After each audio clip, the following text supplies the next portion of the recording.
হাইকোর্টে ইডির পক্ষ থেকে আইনজীবী পৌঁছে গেছে। মমতা ব্যানার্জি একজন মুখ্যমন্ত্রী হয়ে তার মুখ্যমন্ত্রীদের ক্ষমতাকে কাজে লাগিয়ে যেভাবে ল্যাপটপ ফাইল নিয়ে চলে এসেছেন, এই চুরি করবার ক্ষমতা তাকে দেয়নি। মুখ্যমন্ত্রী হিসেবে যে চুরি উনি করেছেন, সেই চুরির অপরাধে, আইন শৃঙ্খলা নষ্ট করার অপরাধে, তদন্তের কাজে বাধা দেওয়ার অপরাধে এবং হাইকোর্ট সুপ্রিম কোর্টের আদেশের অবমাননা করার অপরাধে অবিলম্বে মুখ্যমন্ত্রীকে গ্রেপ্তার করা উচিত। আমার বিশ্বাস আদালতের নির্দেশেই মুখ্যমন্ত্রী গ্রেপ্তার হবেন এবং ক্ষমতা ছাড়াও হবেন। আজ পুরুলিয়ার আরশা ব্লক এলাকায় বিজেপির পরিবর্তন সংকল্প সভায় বক্তব্য রাখতে গিয়ে আইপ্যাক অফিসে ইডি হানা নিয়ে মুখ্যমন্ত্রী মমতা ব্যানার্জিকে তীব্র ভাষায় কটাক্ষ করেন বিজেপি নেতা রাহুল সিনহা। পরিবর্তন সংকল্প সভা শুরুর আগে তিনি পদযাত্রাও করেন।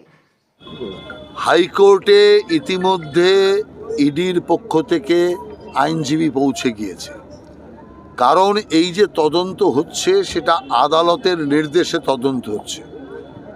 মমতা ব্যানার্জি একজন মুখ্যমন্ত্রী হয়ে তার মুখ্যমন্ত্রিত্বের শক্তিকে কাজে লাগিয়ে আইনকে অবমাননা করতে পারেন না, হাইকোর্ট সুপ্রিম কোর্টের আদেশকে অবমাননা করতে পারেন না। আর সবচেয়ে বড় কথা, তদন্ত চলাকালীন যে ল্যাপটপ আর ফাইল পার্টির ধোয়া তুলে উনি নিয়ে চলে এসছেন, এই চুরি করবার ক্ষমতা কারও নেই। অতএব মুখ্যমন্ত্রী হিসাবে যে চুরিটা উনি করেছেন, সেই চুরির অপরাধে, আইন শৃঙ্খলা নষ্ট করার অপরাধে, তদন্তের কাজে বাধা দেওয়ার অপরাধে, হাইকোর্ট এবং সুপ্রিম কোর্টের আদেশের অবমাননা করার অপরাধে অবিলম্বে মুখ্যমন্ত্রীকে গ্রেপ্তার করা উচিত।